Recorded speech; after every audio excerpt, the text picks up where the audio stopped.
go, back again with another video, folks. Yes, back on the channel now. We've got some team news today, but before we get into the team news, we're going to talk about Tony Mowbray today. Tony Mowbray in his press conference this afternoon. Now, he did look a bit down, to be honest. I mean, his press conference is never the most exciting things in the world, but he did look frustrated and down. He did kind of point out to the fact that he was frustrated, and he also point out to the fact that Semedo on the striker side of things is a young kid, would take a while to get used to the championship and mould him into the player that Sunderland wants. He also mentioned about Ross Stewart being on the grass, and that will take another 7 weeks before we even see Ross Stewart out on the pitch. That if he's still at the club. He's still at the club. Now, head coach Tony Mowbray has provided an update injury ahead of Saturday's trip to do with Lyndon Gooch. Sky Bet Championship. The lads take on the Lily Whites, and over 5,000 supporters are travelling to Deepdale for the 3 p.m. kickoff. Corey Evans, Jensen Silt, J.M. McTete, Eliza Menyea will all continue to recover from their respective injuries. Menyenda, should I say? Lyndon Gooch is expected to be sidelined this weekend, but could be back on the bench next week after missing the midweek game in the Carabao tie against Crewe. Meanwhile, head coach confirms striker Ross Stewart has been on the grass alongside Elliot Embleton as they step up on their rehabilitations. Fantastic news. Mowbray said Embo has been able to join in with the warm-ups over the last few days, and then it goes off to do his own thing.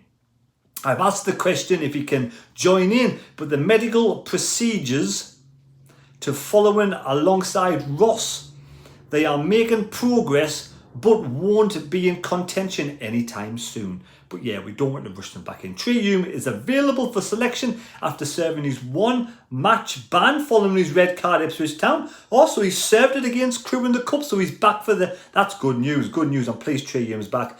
And the trip to North End, on Saturday, last time we beat them 3-0, but it's going to be different kettle of fish. We don't have the likes of, we haven't got a mad that we had back when we played them then. Now, obviously, we've also got, we take on Preston, so there we go. So, team news.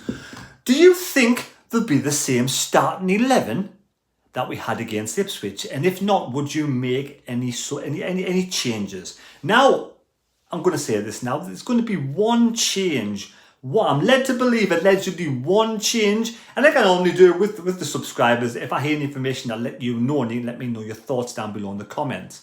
Now, Hamia Semedo is a young lad. It's taken a while to get used to the English game. Of course, it's going to be a while, and also up to speed with the championship. Now, after we saw him last week against Ipswich, he didn't really have much, to do on the pitch. Didn't really get involved that much because, of course, he didn't get, obviously, I think it was Clark and Roberts didn't really have fantastic games last season as well, last week as well against Ipswich. So the one change I'm led to believe tomorrow down Deepdale is Hamia Semedo will be dropped to the bench, and Bradley Dack will be starting as a false number 9. So there we have it. We have no striker in the lineup tomorrow. Now, if that's true, what's your thoughts on that? Dack to start, Hamia Semedo to be put on the bench. Now that screams that we need strikers, and as Tony Mowbray said, it's teams who have strikers to sell tend to have the price up high. Like Sunderland will come in low and they'll meet somewhere in the middle, but when it gets closer to the end of the window, like the last couple of days, teams who want to sell strikers start to get a bit worried that they're not going to be able to offload these strikers, and that's when the price comes down and they start to accept the lower bids from the teams wanting to purchase the strikers. So there we go. But Tony did look frustrated this afternoon, and he did say he's kind of frustrated this afternoon, especially to do with strikers, with the likes of, Stewart could be gone in a couple of weeks. There's three more weeks of the window still to go. But Sunderland do take on Preston. Now, the opposition, Preston North End, are currently also without a win in the new start in campaign. The opening day, Ryan Lowe's, picked up a draw 0-0, picked up a draw at Bristol City, then obviously had the 0-0 draw against Salford. So they've only scored 1 goal in 2 games. The Lily Whites were 12th last season, Just 6 points from Sunderland, so they had a good season, they were a good side, no doubt about it. It'll be a difficult game tomorrow. We cannot take them lightly, you know. And 8 new signings have come through the door over the summer. We got the likes of Leighton Stewart, Calvin Ramsey, both joined on loan from Liverpool. 2 good youngsters in Liverpool. With over 600 senior appearances, career appearances, current boss Lowe first got a taste of coaching after being appointed at Bury FC back in 2018. After then, guiding Plymouth to promotion to League One, the former Sheffield Wednesday striker was appointed at Preston in December 23.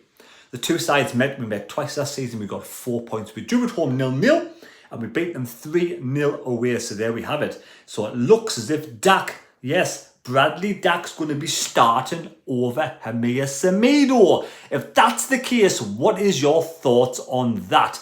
And don't forget, we'll be doing the live stream tomorrow. Touch wood, if everything goes according to plan. Sunderland versus Preston. Preston versus Sunderland down the deep deal. And I'm going for 3-1 away win. It sounds like a big ask for no strikers. You know, it's been months since we've been able to get a striker in. But it is what it is. So there we go. What's your thoughts on that news? Are you happy with that?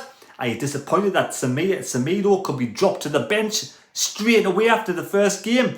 You know, it's just, for me, I said this at the start of the season, there's no guarantees this young lad from Portugal is going to be anywhere near sort of the level of the Championship at this moment in time till he gets used to the English game, gets used to the way Tony Mowbray wants him to play his role on the park. So yeah, he may be a good impact player to come on in the last 20 minutes. So there we go. Hope you enjoyed the video. Enjoy your night. Please subscribe to the channel if you're new. Take care. Give us a thumbs up. And yeah, I'm really feeling, well, I don't know the word, anxious, apprehensive, at the same time excited about another game of football. I really want us to win this game tomorrow. 3 points would be would be a huge monkey off the lads' backs. As long as you go on in the season, I know it's only one game, and it's not all doom and gloom. It's not all doom and gloom. We could go on and win this game. I'm feeling quietly positive, quietly confident that we can get the result tomorrow, 3-1. So there we go. Thanks for watching. Take care. God bless me. God go with you. And we'll see you tomorrow for the live stream. Cheers. Don't forget to leave your score predictions down below. If not in this video, the previous video, for a chance to get into there. And yeah, Ian Curry was another person who did get a point of the Ipswich game, so I did apologise to him online. I didn't see it. I missed him off, but he gets 1 point in the big book of C. Thank you, and we'll see you later.